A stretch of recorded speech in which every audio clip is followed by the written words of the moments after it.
Alright y'all, it's Cage, the Hot Rod Hooligan Barber with Baxter's Down South Customs. I'm going to try this one more time. I've probably recorded this intro. This is probably about the 7th or 8th time. Been trying those New Holland mics or whatever. About to just throw those things in the garbage. I've had nothing but issues with them. The sound quality is terrible. And I played back the video on the actual GoPro. It's got sound. Put it in my computer, no sound. It's really frustrating. I'm tired of re-recording this, saying the same crap over and over and over. Anyways, regardless, in this video, we're discussing the F800 car hauler build. We're going to be discussing the chassis on it. I've got 3 options when it comes to the chassis. First one is we use the factory chassis and modify it.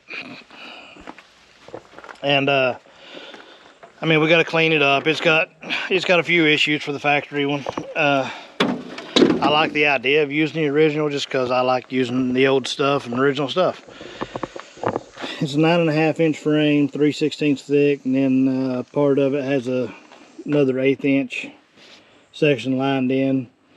If we end up using this frame, we would have to back half it, starting about where that taper is. So from about here back. Build our C-notch, move our rear axle back, center line about 1.5 feet. Like I said, we got to extend it regardless for the deck. And then we'd have to do some little modification up here. I've got basically a C30 1-ton independent front suspension, which we could put in here, or I could modify. I could use the original I-beam, but you know, this is not 8 lug. So on this one, we'd have, you know, if we use this chassis, we'd use the C30 Chevy front suspension, which I'm about to show you. And I got a Ford Julie rear end, which unfortunately gives me 2 different bolt patterns. Both 8 lug, but I mean, I have to buy 2 different sets of 8 to 10 lug adapters. Here's the cross member, the 1-ton. We'd end up pancaking it, which means we'd split here, come down, taking a 2-inch strip all the way across, making this whole main body section thinner, which also raises it up into the chassis, gets this lower to the ground, less of that cross member hanging down. Other option, and we kind of come out a little money ahead. Hold on one second, UPS is here. Alright y'all, I'm back with you. Carburetor for the 51 just showed up. Not carburetor, good lord, fuel pump. So I said we're going to be removing the mechanical pump on it, putting on the electric. So I got a good quality one. Anyways, but what I was saying is, like I said, we would have to be buy, you know, an odd set of adapters to run the dually or the semi tires, and we kind of come out ahead. My second option would be buying a F450 chassis. I got a line on one. It's a 06 or 08. It's already got a 10 lug rear end in it, but it's more like a dually rear end, but already converted to an actual 10 lug with not adapters. 10 lug front suspension on a solid axle. So we kind of come out money ahead buying it. It's got a real good price on it. I just got to finish taking back a little bit of money to go get it. But you know, buying those 10 lug adapters, those things, you look them up, they're $750,000 for a set of 4. And I think that frame's listed for $750. I could probably get it cheaper than that. Only downside is like a 4-hour drive to go get it. So our other option, like the first one, is using the factory frame, back halving it and modifying the front. Second option is buying an F450 frame, which I'm kind of leaning towards, but same thing. We'll have to do similar on it. We'll have to back half it, you know, C-notch it, extend it. Third option is build our complete own chassis. And then either way, I still might go pick up that F450 and use part of its suspension. Or its rear end, I mean, in the front suspension, or find one. Anyways, what this video is going to be covering is kind of that third option, and well, it's a little bit of all 3 really. I've got a 3D. I got access to SolidWorks, so I used it to do a 3D model and build a frame, chassis design. Built the deck. Kind of got my tilting mechanism, or the tilt and pivot on it designed in. Still have to go on the program. You'll see I still got to design the actual where I'll put the lifting part that actually lifts it up. But I just want to give y'all kind of a 3D rendering of what my thought is. So that regardless, it has my 4-link design in it, and my kick-up design and all that, my airbag mounts front and rear. So at a minimum, those will be used regardless in any 3 of the chassis options. So what we're going to do is go in here and do a screen capture, which I've actually already done. Like I said, I'm having to re-record this intro. And y'all will get to see the, good Lord, it's bright. Get to see the chassis options for the F800. And you'll get to see my overall design. I'll kind of go over everything kind of in depth, I guess. Not super technical though. Look forward to hearing y'all's opinion on it. Anyways, let's get into it. Check out my design. Let me know what you think. All right, everybody. I'll give y'all a show here. Give you a show. I'm going to show y'all my overall chassis design. Like I said, I was talking about there earlier. I've got 3 options. Back half from the 58 F800. Using a newer chassis and then modifying it to work, or build my own chassis. This one here is kind of a combination of the 2. This little 3 model I made up so far. Overall chassis design. This area here would be the toolbox. 2 doors, be a hinge on each side, probably swing out, or hinge on top. I hadn't decided. Yeah, I know the wheel's not touching. I've got it locked up. Anyway, be a full fender covering this area here. 50s model style Ford fender. Of course, it's the same fender they use in the 60s and 70s for a step side, but we'll have one of those on the outside. And then the deck itself is 18 feet long. Overhangs the back by just right at 2 feet. I think I got to change this angle. I think I need to add another degree or 2. I think right now it's a little over 5 degrees. I think I need it like 7.5, maybe. I don't know. But what this angled area is for is when the front is aired all the way up and this rear end is aired down. Essentially this will sit flush on the ground, and then we tilt the deck. Essentially it brings this down lower. That way I don't have to, makes the ramps I'll have to make for this will be shorter. This is the overall design. Like I said, now this front suspension, you see I don't have any A-arms or anything in here. This is just kind of spaced and set just for looks at the moment. This is a rough mock-up of a pancake version of a C30 or G30, even C10 crossmember, or they're all essentially the same. But it's a very generic representation of one of those as far as the angles and everything, but it's been pancaked and set up to go, up in the frame, just get this thing low. These here are the running board brackets right in this area here. You can see I've got them essentially laying just above the ground. Running boards essentially would be almost right on the ground. You can see I think this is designed at the height of the factory bumper, maybe. I can't remember if I extended this or not. Anyways, I'll end up making a bumper that does lay on the ground. But when aired out, like I said, the box, the running boards, and the bumper will all be on the ground. Now to give y'all a better kind of visual, let's hide a few things. Come on. I do not want that transparent. Hide.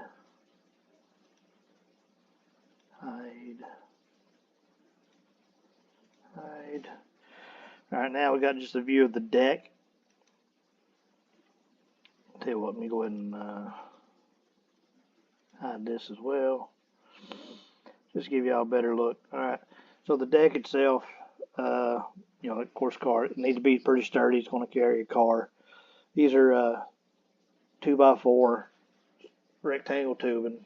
Probably be just 1/8 inch. I might go 3/16. These will be 2x2 square tubing going across, 2x3 on the side. Gives me a 1-inch gap for the deck and a little bit of a lip. There are still going to be more runners that go under, or not under, it goes right between these and will be flush with the top all the way back here and then on this side. And I still have some gussets to add to this, and this itself will probably get extended back and angled just for when the, you know, dropping the deck. Hadn't really decided yet, but I, you know, just for added strength. Anyway, you can see the pivot will be right here. Each one of these are 2x2 straight up angled support, because this one here is going to be the most important one. This will carry all the weight, of course, of the deck, and when a car is loading, I will probably end up adding a gusset, a large gusset here. And each one of these will, besides being, you know, braced left right, they will get a you know, gussets in each corner, and they will also get gussets going.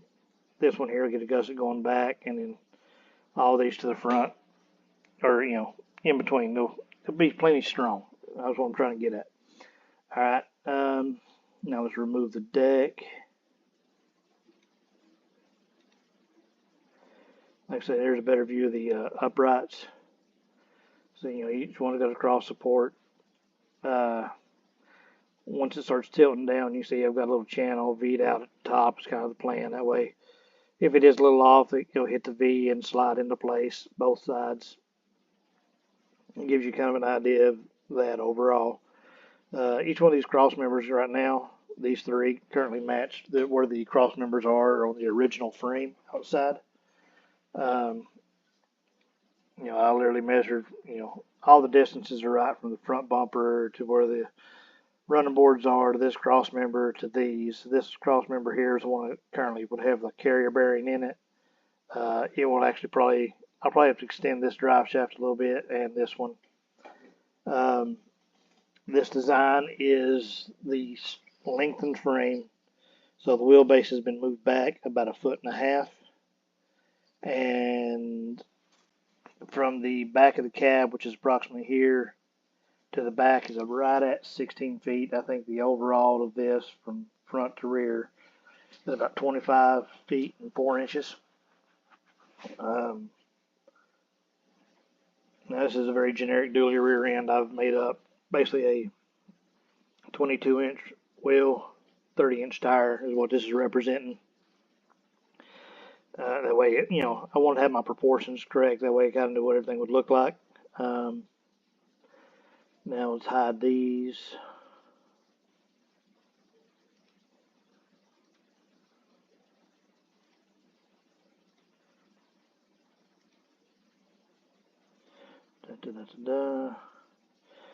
Alright, I got a generic kind of jewelry rear end I made up. Like I said, it's got a axle tubes right diameter, the spacing from where these collars step up and the housing, they're all pretty close. But still, let's go ahead and hide it. We'll hide this wheel as well. That way we're down to just the chassis.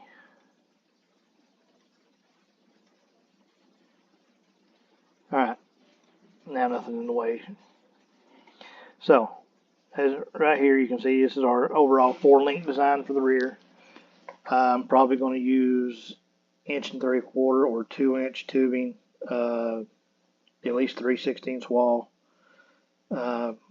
I think I've got a 7-inch spacing center to center on these. And this would be the rear shock mount. One thing missing on this design is there's going to be a piece of tubing that goes through here to the other side. Acts as a gusset. And then the upper plate here, you got a 1/4-inch plate. Each one of these probably 1/4 inch. Gusseted here. Same. This is missing here back here. What this one here has, you see this tube, it goes all the way through. I will have to modify this one because I want this tubing. Like I said, in this drawing, the frame is not boxed except for here. The entire frame will be boxed, and this tubing will go all the way through to the other side. To the other side, the back side of the frame, just for extra strength. So it'll be welded there, you know, all the way through. Act like a strong gusset. And then I'll probably come back and add another little triangle gusset going from this edge back over here somewhere, or at least to the edge of this. All about strength. Anyway, so that's the 4-link portion. All right. Let's see. Now the upper bag mount. Let me go ahead and just close this. Don't save.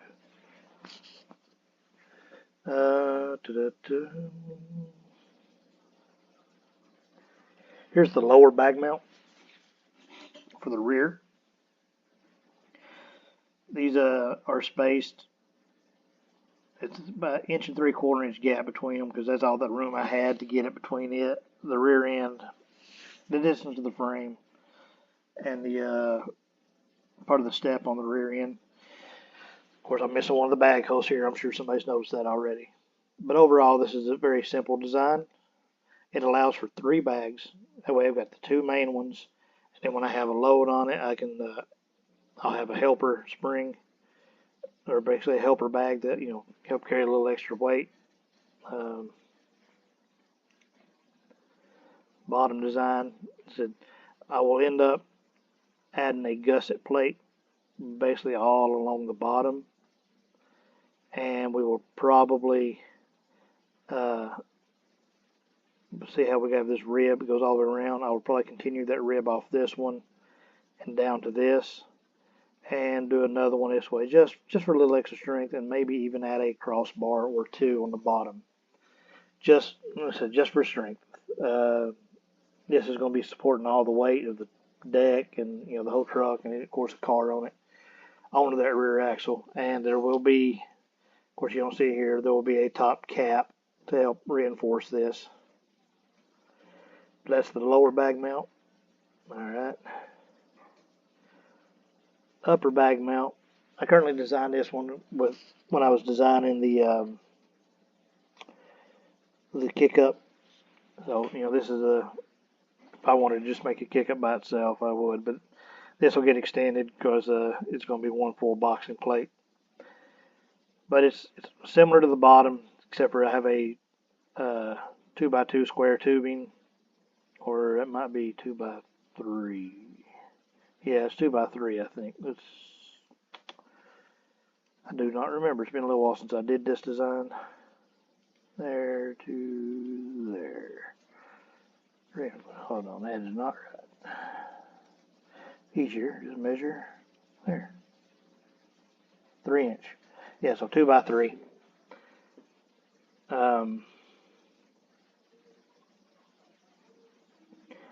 And then with this plate going all the way under to the back, and then of course, you know, full perimeter beam around. And again, so this is set up for multiple bags. Of course, they'll be on the bottom, so we'll probably add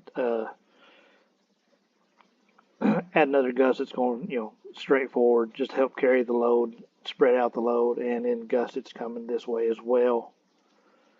You know, from this area here. Like I said, just to help carry the load. Of course, I haven't designed the panhard bar into this overall design yet. It's one of those things we'll kind of probably do that on the fly. Like I said, here's the individual components. If I wanted to really show you, like 4-link assembly.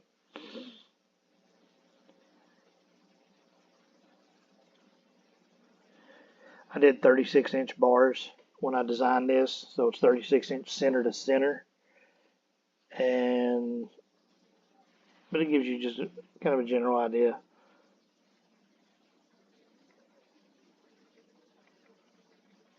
There's that, you know, that circle, that piece of tube, and it'll be going all the way through. I've designed this where I can either use these as rosettes and to weld to the frame and then perimeter weld it, or I can bolt this to the frame. These holes here are going to be larger to be able to bolt, you know, be able to bolt my A-arms, I'll have to make access to the back side of the frame to get these bolts in and out or whatever. Well, either that or I'll, essentially just weld nuts back here and then inside the frame and go from there. I hadn't quite decided how I want to do that part yet. But, like I said, there's a lot of things that can change on this. Don't save.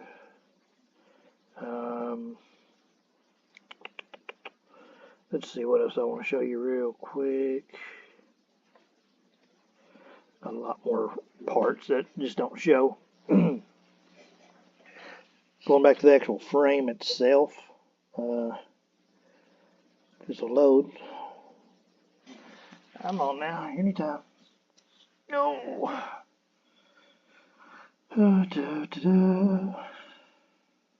There we go. Let's see.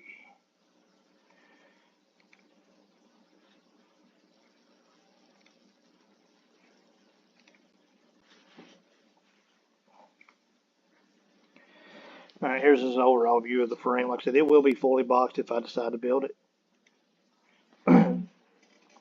This little swept up area here, it just matches the original frame outside. I think I mentioned that earlier in the video. The notch in this one does go up a little higher, but it's still reminiscent of the original. But this is for that modified G30 suspension that I have.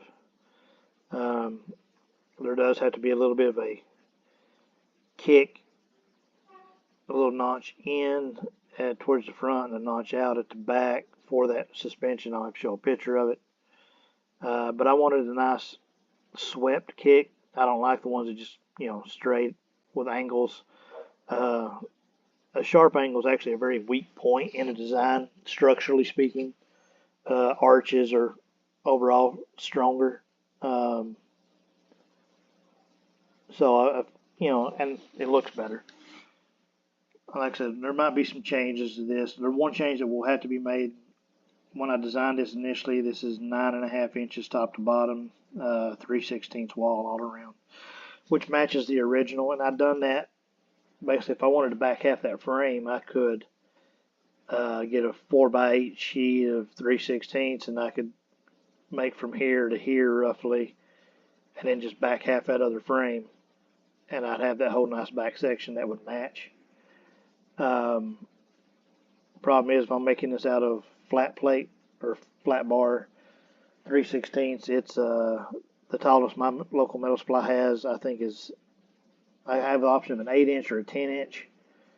I'd probably just go with an 8, and then it's add 3/16 to the top, 3/16 to the bottom. That puts me at 8 3/8. So I end up losing a total of an inch and an 1/8. And this being fully boxed, I don't think is, we're going to lose that much strength overall. Considering the other one, like I said, is 9.5, but it's just channel. I mean, it is double line. Like this is channel here, the way it's designed. But I will probably end up reinforcing the inside with some extra plate as well. Kind of doubling up on this one as well in certain spots, or I might make a truss system in it. I don't know. I'll do something to make sure it's plenty strong. But this is the overall design for the frame rail. Like I said, it's just straight, swept, kick up in the back. And the kick up isn't huge. I've seen guys who have been building these load stars and stuff like that, and their C notches just, ginormous, and there's no reason for it. I mean, they've got more clearance than they can ever use. Mine is designed to where, I might take it a little higher just to put a bump stop in, but I'll probably put a bump stop just here on the outside. If you go back and look at my overall design, go back to our frame assembly. When I designed this, I put the rear end, I've got it locked in as high as it would go. It is literally touching the top of the C notch. Come on. Oh. Sorry, I'm sitting in the kitchen on a bar stool, and this chair is not the most comfortable. Anyway, let's Hide that.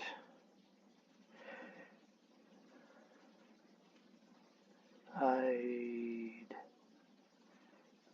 Come on.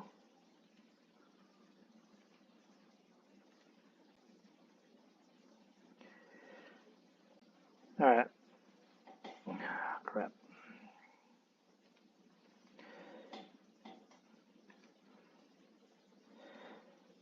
Still gonna have the drum on here, but anyways, I'll be able to give you a general idea. You see, right now my C-notch is not even touching, or the, can't talk,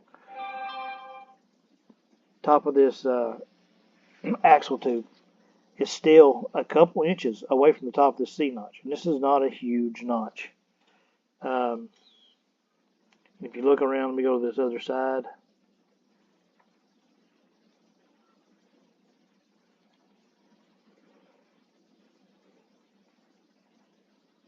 On this one, the rear wheel is essentially touching.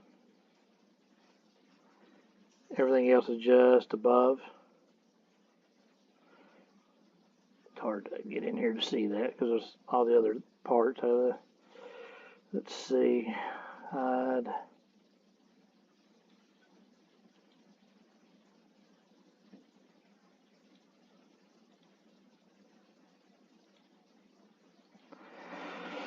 I gotta clear everything out of the way.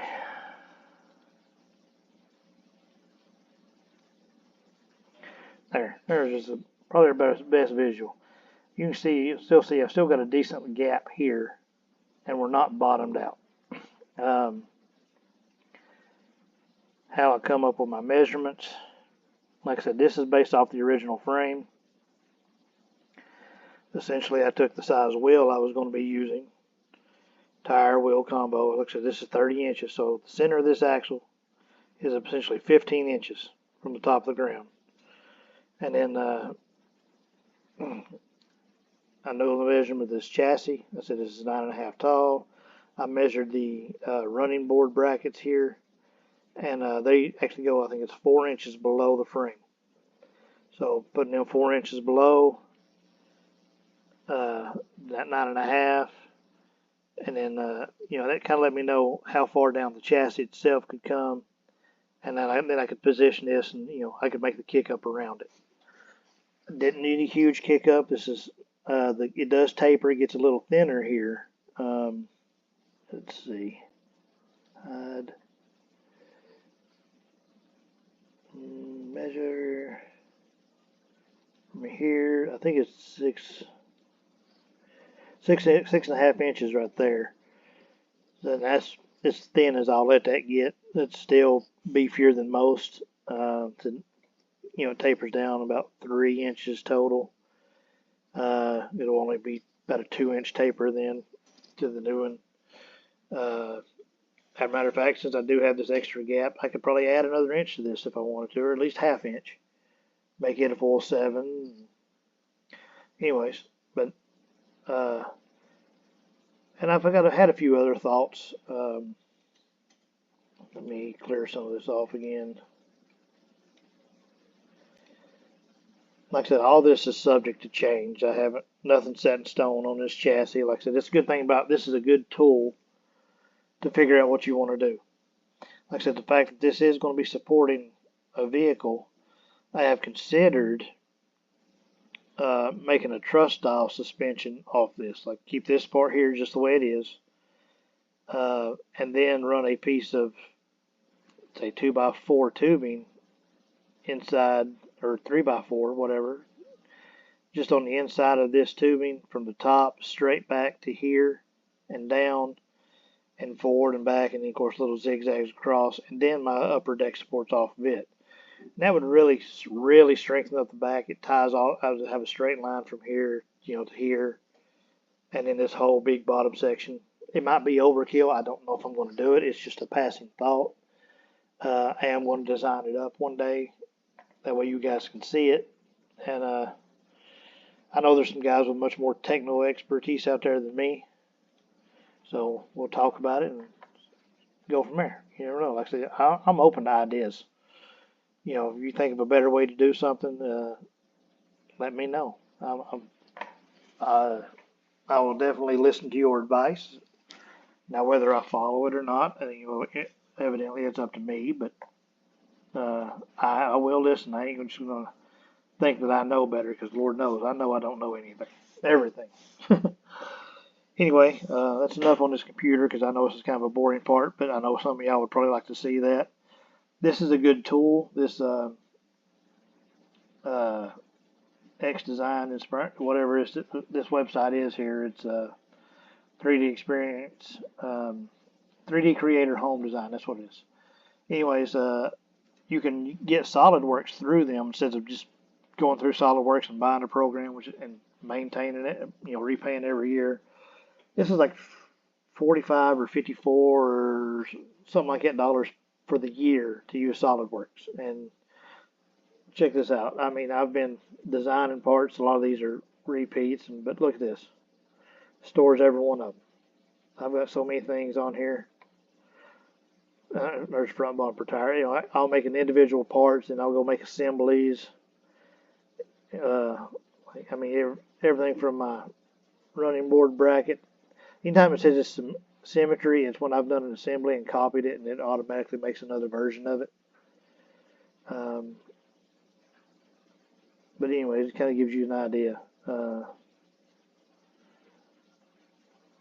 Anyway, so yeah, this is a good tool to have, good one to use. Check it out.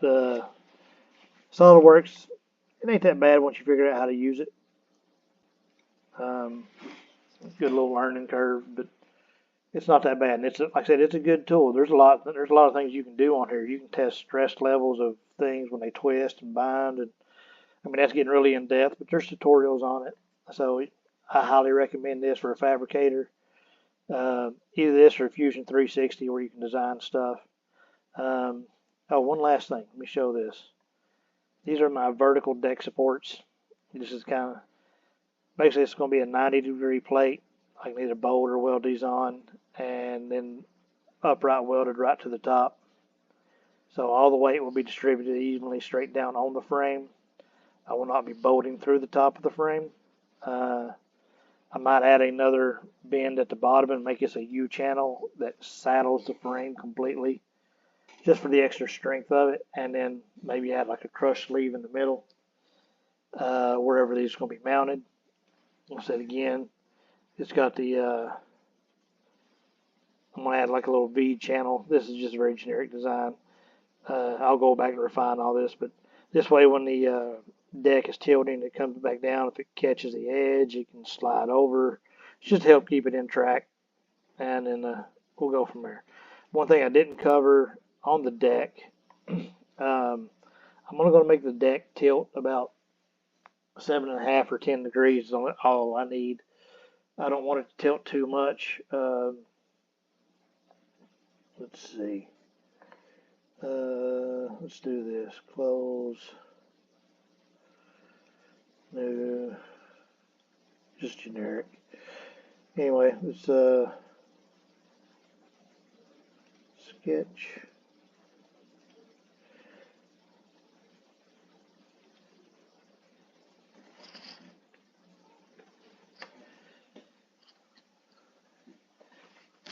Here's us an 18-foot. Basically our deck, 18 foot. Let's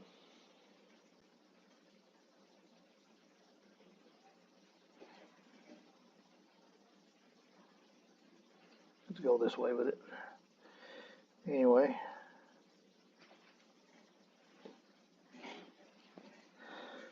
Another line.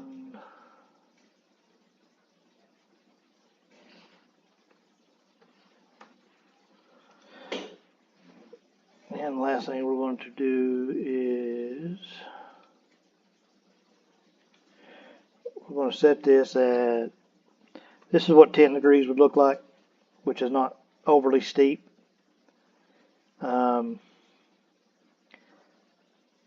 would have to go back and look. I had a measurement. Right now, the deck flat into the ground is a 36 inch. I think I have it where it drops. I think it's almost 24 inches off the ground. So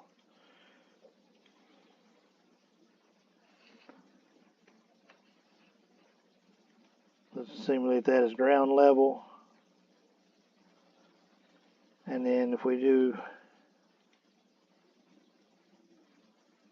copy this angle,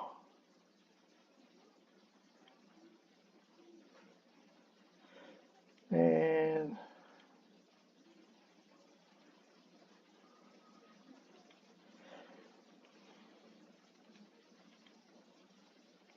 there's a lot of ways to do this. Now, the more angle I have in this, well, first let's measure. This is essentially how long a ramp would have to be with this at a 10-degree angle, 24 inches off the ground. 138 divided by 12, that's 11.5. I had it figured up. Might be more of an angle than this. I'll have to go back and do my math again. It's been a little while since I did it where the actual deck tilted. There's a few more factors into it. I'll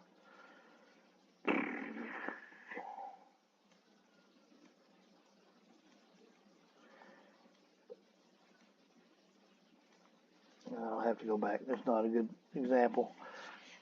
I'll have to go back and open up the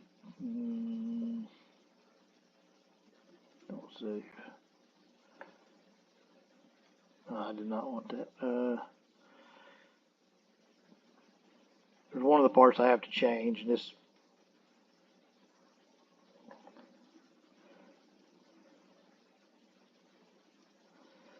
that's this angle here to here. And anyway, I'll go back and do that a little later, and I'll come back on part of this video. Changing this whole assembly takes time. There's ways to do it where you can make on assembly where you can make things move.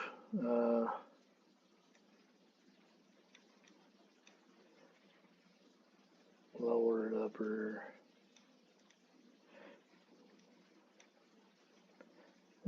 Two.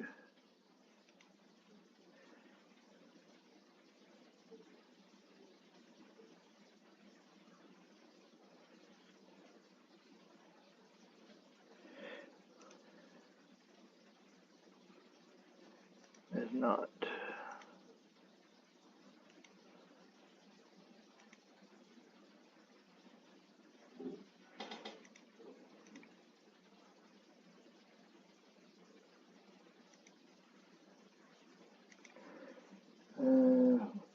Because I'm out of practice with my SolidWorks, so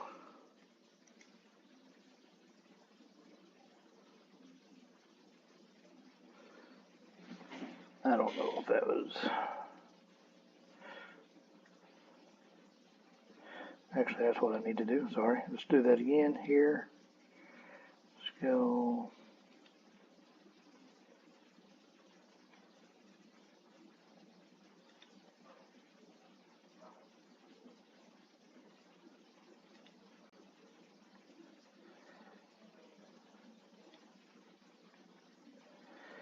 Maybe.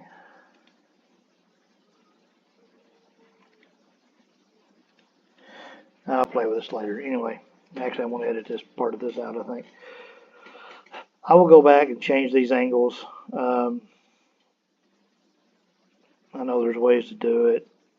I've done it before. I literally had the deck tilted up on this, on my assembly. It was a combination of things. Good Lord. Back and forth, back and forth. I know this is dragging on, getting a little boring. Takes forever to load. I got to get a better laptop. This one's a very cheap laptop that can barely handle these programs I'm running. Anyways, I've had it before where I had the deck in the air and the chassis itself tilted based off certain pivot points. And well, one of the things I can do is, I'm pretty sure I have this at the right angle. So let's sketch.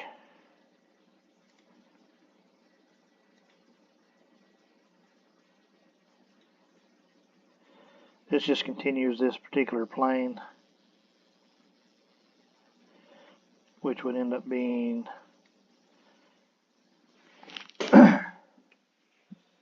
pretty much, it's going to simulate the ground level. If this ends up flat on the ground, this coming up, that coming down, and then our pivot point's approximately here. Let's just say here, this is just a rough estimate. Let's go start from here.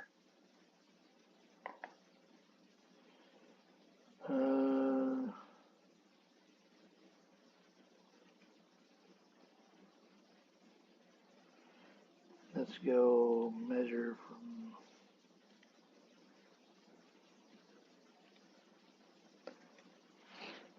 there's our 10 degrees. They're just going to continue that out for 24 inches, roughly. And then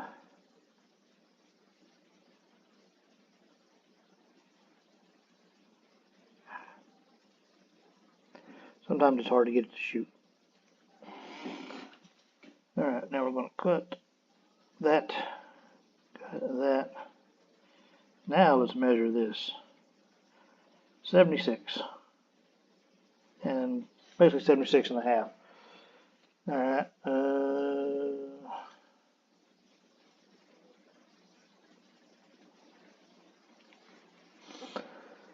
So, 76.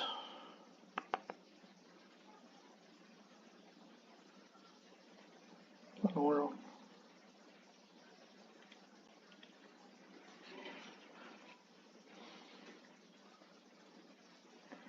Well, I want the area. Oh, I'm making myself look like an idiot, ain't I? Basically, it's a little over 6 feet on the ramps. 6.3 feet, so 6 foot 4 inches. This is approximately what my ramps should be. That is, like I said, that is with the front all the way aired up. We should put this area here approximately on the ground. This is the imaginary line which turns into the ground. This is essentially this deck tilted out, approximate pivot point, give or take. So I'd end up with a 7-foot ramp at a 10-degree angle for loading cars. Might be a little steep, I don't know. Hills will be my friend, be able to back up to a hill and have less of an angle.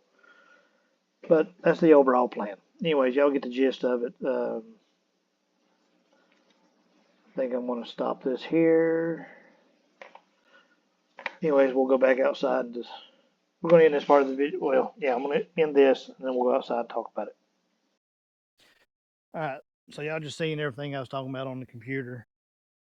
We're walking back out here to the truck right now. Just kind of go over it one more time, since you actually got to see that design. It should be a little fresh in your mind, hopefully.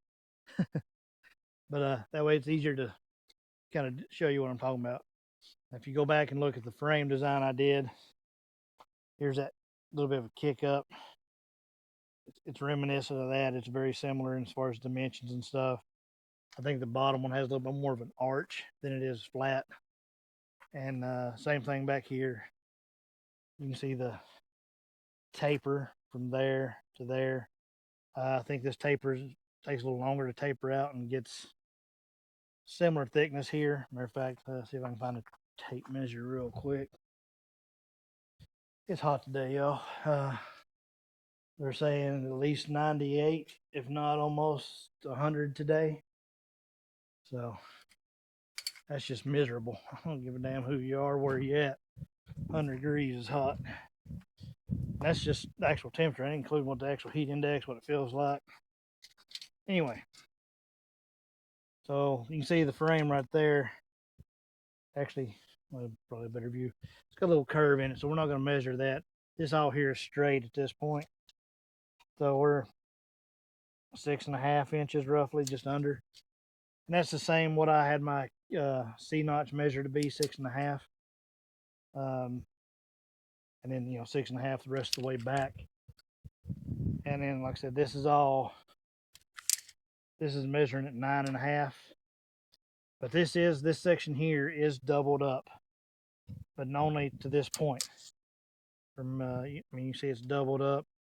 This is 3/16, and I think it's doubled up with 1/8 inch in the middle,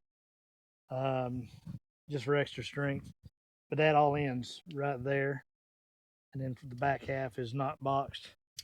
I'll probably do something similar either way, whether we modify this frame. That's what I got to decide though. If I'm going to, we're just going to modify this one, build one.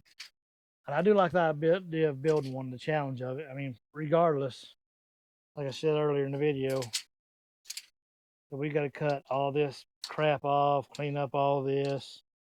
I'd be filling in all these holes, a lot of extra holes. You just never drill a hole on the top. You can tell somebody's drilled these at one point. That really weakens these. Prime example, like here's holes, and look, and the frame itself is actually cracked. And that's where it started bending down. Like I said, in that rendering, these cross members were all in their proper location. You can see here. All right, y'all, I had to go switch out the battery on my GoPro. It died. I didn't think it was that low. But anyway, like I was saying, all those cross members, they're the same as the rendering. I mean, they were much simpler design on the rendering. It was a little hard to get that taper in them, but it was just mainly for location. Running board mounts, like I said, you can see where they drop below. I'm assuming they were 4 inches. This one here is a little straighter than the other. This one's bent. I'm missing the ones on the other side. But I measured, drop and everything. And so I got all the measurements I could off this frame, made everything as accurate as I could. I've got a Julia rear end in the building over here is what I measured as far as that goes. But like I said, on this one, we are going to have to do a lot of cleanup, a lot of welding, all this junk.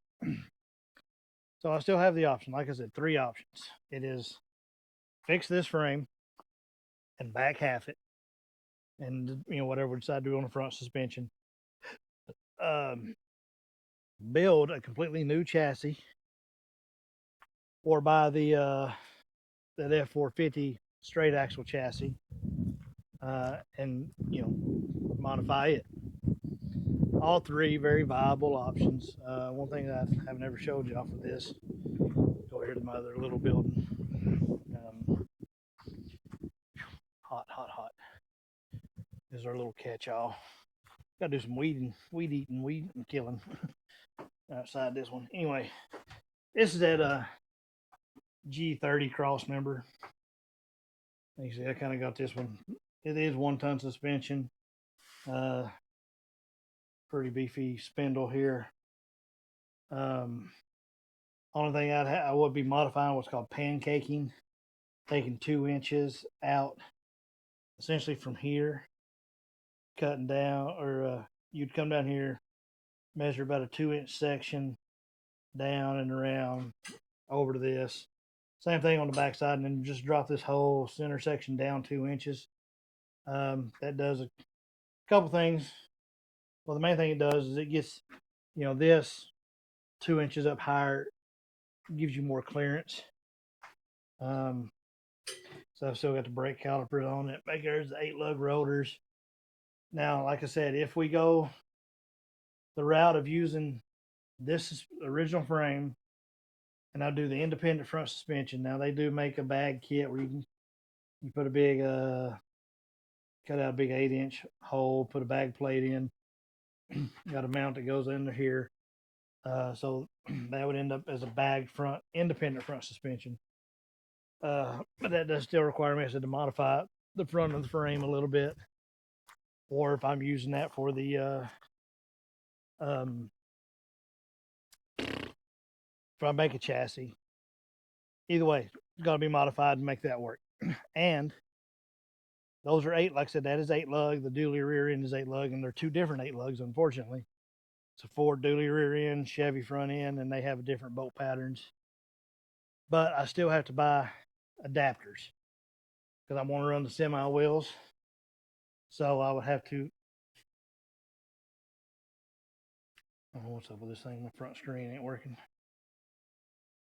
Anyway, I'd have to buy the 8 to 10 lug adapters. Of course, I'd have to buy different ones for front and back, and that way I can run the semi wheels.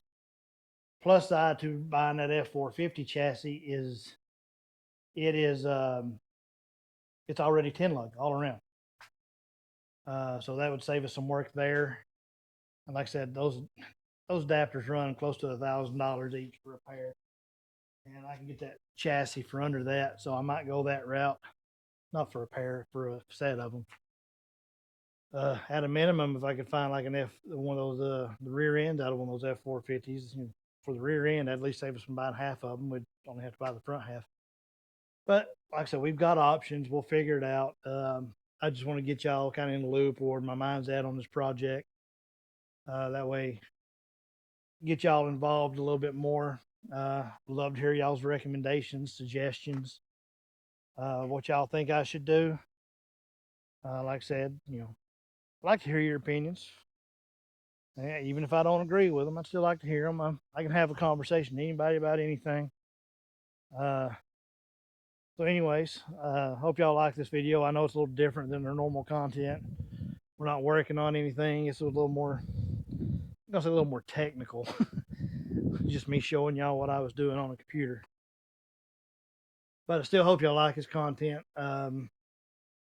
If y'all do like it and want to actually see me design parts, I can do that one day. I'll do a screencast here. We can actually design up some new parts for whatever. I'm sure we'll have other projects we'll have to do 4 links for and stuff like that. And I can show you the entire process, beginning to end, designing up parts. Eventually, we will have a CNC plasma table. Might be one of the little ones, the little Langmeyer Pro or whatever. But regardless, we will have one so we can do our own parts. So probably in the future, we'll do videos of them showing y'all exactly how to do that. Anyways, that's all for now. So like, subscribe, comment, and again, that's enough YouTube for today, man. Get off your ass, go out in the garage, build something. I want to see it. Show me pictures.